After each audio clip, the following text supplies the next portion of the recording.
नगर परिषद हनुमानगढ़ में दिनांक 21/2/2023 व दिनांक 22/2/2023 को हनुमानगढ़ जंक्शन के वाणिज्यिक व आवासीय भूखंडों की नीलामी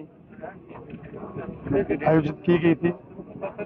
दिनांक 21 तारीख को भी 18 करोड़ 60 लाख रुपए के करीब के भूखंड विक्रय किए गए हैं। आज भी नीलामी प्रक्रिया शुरू की गई थी,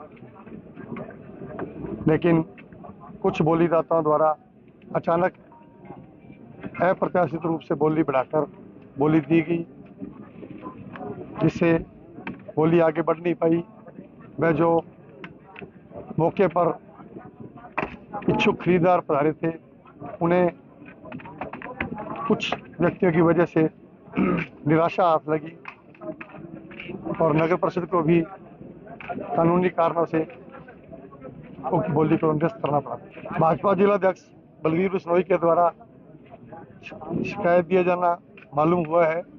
उसने क्या शिकायत दी है, इस बात का हमें अभी तक ज्ञान नहीं है। फाल्स बोली का तो अभी बोली की प्रक्रिया विचाराधीन है। फाल्स बोली तो कल 3 दिन का टाइम 15% राशि जमा कराने का है। अगर 15% राशि जमा नहीं होगी तभी पता लगेगा कि उनके द्वारा फाल्स बोली दी गई है। एक साथी के द्वारा ये सारी प्रक्रिया आयोजित करवाई जा रही है। बिल्कुल, मैंने हमारे जो उपसभापति अनिल खिचड़ उनका नाम लिया है, उन्हीं के द्वारा ये सारा उनके अपने गांव के व्यक्तियों से और अपने रिश्तेदारों से ये बोली फेक बोली दिलाई जा रही है। इनके विकास को अवरुद्ध करना चाहते हैं। पहली बात तो उनका विरोध करना चाहिए भाजपा वालों ने, क्योंकि वो टिकट ही भाजपा की मांग रहे हैं, वो भाजपा के नेताओं से मिल रहे हैं। तो एक्चुअल में तो उनका विरोध करना भाजपा वालों का बन रहा है। हमारे तो दोनों हाथ में लड्डू हैं। यदि वो बीजेपी की टिकट लेके जाते हैं तो हमारे सबसे पुराने प्रतिद्वंदी डॉक्टर साहब, जिनका गणेश राज जी सफाया कर दे यदि, तो हमारे तो उस तरफ भी लड्डू हैं हाथ में। हमारे को किसी प्रकार का कोई नुकसान नहीं है। और रही बात, आप ये जो राजनीतिक बात कर रहे हो कि इलेक्शन आ गया और वो आ गया, परसों मेरे वार्ड में चौधरी विनोद कुमार जी का मैंने स्वागत किया था।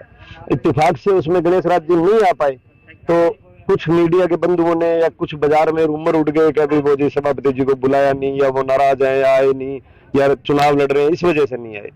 इस तरह की अफवाहें उड़ गई, वो पेपरों में भी आ गई। लोगों ने व्हाट्सएप पे भी, हमारे जो विरोधी थे, जो ये नहीं चाहते कि मैं और वो दोनों एक मंच पे बैठे, कुछ लोग ऐसे भी तो होते हैं ना। देखिए साहब, बोली के अंदर मेरा किसी प्रकार का कोई रोल नहीं है। आज यहाँ पे हजारों सैकड़ों लोग आए हैं, उनकी पर्चियां कटी है।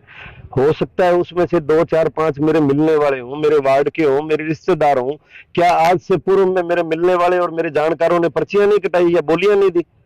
सभापति जी के भी तो बहुत से रिश्तेदार, जानकार, मित्र, साथी आते होंगे, वो भी कोई प्लॉट खरीदते होंगे। अगला एक नंबर में यदि वो पैसे दे करके बोली ले रहा है तो उसमें किसी को क्या आपत्ति होनी चाहिए? और यदि कोई मान लो फेक बोली दे भी रहा है, तो क्या उन्होंने नहीं दी आज से पूर्व? उन्होंने भी तो दी थी। जो समय आप भूल गए, जब उन्होंने बोली दी थी, वो अपना पैसा जब्त करवा सकते हैं। उन्होंने 10 लाख रुपए जब्त करवाए थे, हाईकोर्ट के माध्यम से वो पैसे लिए थे। तो यदि आज कोई आदमी दे रहा है, मान लो वो किसी के इशारे पे भी दे रहा है, हो सकता है आरोप आज मेरे पे लग गया वो कार्य भाजपा वालों का हो सकता है वो उनके आदमी हो सकता है वो किसी और के आदमी हो सकता है उन्होंने अपनी मर्जी से दिया उनकी व्यक्तिगत रंजिश हो सकता है उन्होंने सही दिया अब उसके ऊपर मेरे को बीच में बेवजह घसीटा जा रहा है। इस प्रकार की कोई बात नहीं है। और यदि आप उन पुरानी 250 करोड़ की, 225 करोड़ की यदि आप पुरानी बोलियों को निकालेंगे, तो उनमें बहुत से गणेश राज जी के रिश्तेदार, मित्र, साथी, मेरे भी कोई रिश्तेदार, मित्र, साथी, आप पत्रकार बंधुओं के भी कोई मित्र, साथी मिल जाएंगे उसमें। सभापति द्वारा यदि मेरे खिलाफ इस तरह का आरोप लगाया गया है तो वो बड़े ही निंदनीय है, क्योंकि सभापति जी के साथ मैं बीजेपी के राज से 4 साल लड़ाइयां लड़ी है। उनका कंधे से कंधा मिला के मैंने हमेशा साथ दिया है। चाहे कहीं पे भी किसी प्रकार की परिस्थिति हुई, मैंने कभी भी साथ नहीं छोड़ा, पीठ नहीं दिखाई। अब रही बात, वो 3.25 साल से अपना शासन चला रहे हैं। जब 3.25 साल से 250 करोड़ की बोलियां वो बता रहे हैं कि हमने कर दी, जब 250 करोड़ की बोलियों में उपसभापति ने कभी टांग नहीं अड़ाई, तो आज उपसभापति के पास ऐसा क्या आ गया कि उपसभापति ने टांग अड़ा दी? दूसरी बात, चाहे उन्होंने कुछ भी कहा है, वो मेरे बुजुर्ग समान है, मैं उनके बारे में ज्यादा कटाक्ष करना उचित नहीं समझता, लेकिन मुझे किसी प्रकार का डर नहीं है किसी भी बात का।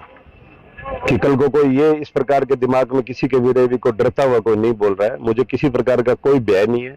मैं कल भी अकेला ही घूम रहा था और आज भी अकेला ही घूम रहा हूँ। सबसे बड़ी दिक्कत ये है कि मुझे भी मेरे वार्डवासियों द्वारा जो यहाँ पे बोली देने के लिए आए हुए थे, उनके द्वारा बताया गया कि सभापति जी बार बार में आपका नाम पुकार रहे हैं और आपको याद कर रहे हैं। तो जैसे ही मुझे सभापति जी ने दिल से याद किया, मैं यहाँ पे आ गया और जब से मैं आके बैठा हूँ लगभग आधा घंटा मैं यहाँ पे मौजूद रहा हूँ। मेरे सामने उन्होंने किसी भी प्रकार के मेरे ऊपर कोई आरोप नहीं लगाए और यदि आप लोगों को या किसी अन्य व्यक्ति को उन्होंने कहा है और यदि वो कल को मीडिया में कोई ऐसी बात आती है उनके द्वारा आरोप लगाए हुए, तो उनका जवाब मैं जिस चैनल से यदि उनके आरोप लगे हैं तो मैं उसी चैनल से उनको जवाब दे दूंगा। बाकी सत्ता का सुख 4.25 साल भोगा है उन्होंने।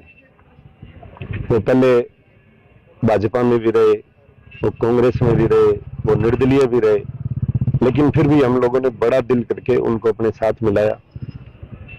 मैंने अपने घर के जो 2 वोट थे पूरे मान और सम्मान से दिए। हम 41 आदमी आए थे, 41 के 41 वोट पोल हुए। दूसरा दिन मेरा आया वाइस चेयरमैन का, चौधरी विनोद कुमार जी ने मेरा नाम निकाला, उनका मैं आज भी तहे दिल से आभारी हूँ। उस टाइम भी बहुत बड़ी राजनीति हुई थी। मेरे आपको याद होगा अभी 5 वोट क्रॉस हुए थे और 1 वोट जो था निरस्त हुआ था। तो मेरे वाले में 41 नहीं आए, इस बात का मैंने कभी विरोध नहीं किया। चाहे उन्होंने किसी भी व्यक्ति को किसी भी पद पे स्थापित कर दिया, मैंने उनका हमेशा साथ दिया।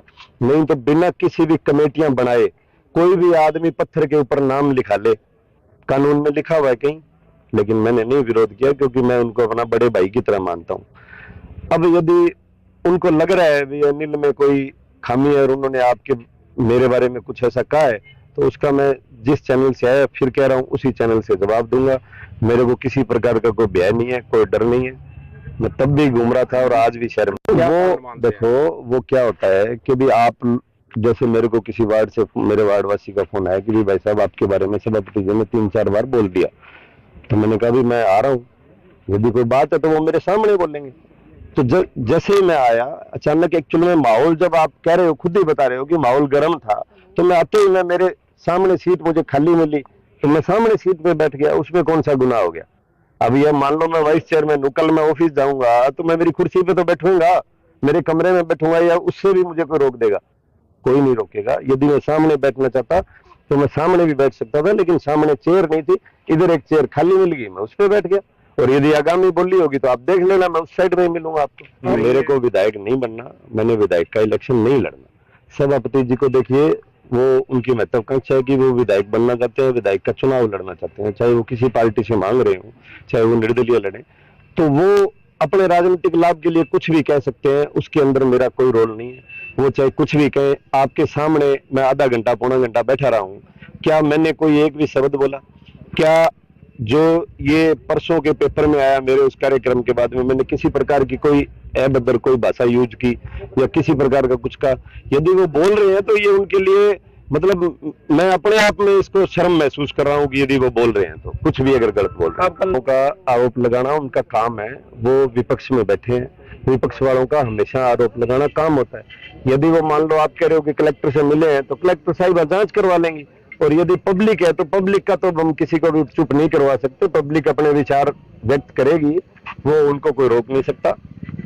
उस समय किन्हीं कारणों से अपने रिश्तेदारी में गया हुआ था और आज भी मैं यूथ कांग्रेस के इलेक्शन हुए उसमें बिजी था। जैसे मुझे याद किया गया मैं आ गया। तो अब ये है कि अभी मुझे सारा प्रकरण पता चला है, क्योंकि अखबारों में तो कुछ आया नहीं। भास्कर अखबार के अंदर बड़ा साफ सुथरा आया, कल इतने करोड़ की बोलियां हुई है, उसके अंदर किसी प्रकार की कोई बात नहीं लिखी हुई, पत्रिका के अंदर कोई खबर भी नहीं आई और किसी भी अन्य पेपर में नहीं आई। तो अब जैसे ही आप लोग मुझे बता रहे हैं, बिल्कुल इसकी जांच करवाएंगे, विधायक महोदय से बात करेंगे। यदि किसी भी प्रकार की कोई धांधली हुई है, कोई गड़बड़ हुई है, तो बिल्कुल चाहे पूर्व में बोलियां हुई है उन्हें भी निरस्त करवाने का प्रयास करेंगे, और यदि आगे भी कोई ऐसा होगा तो उसे रोकेंगे।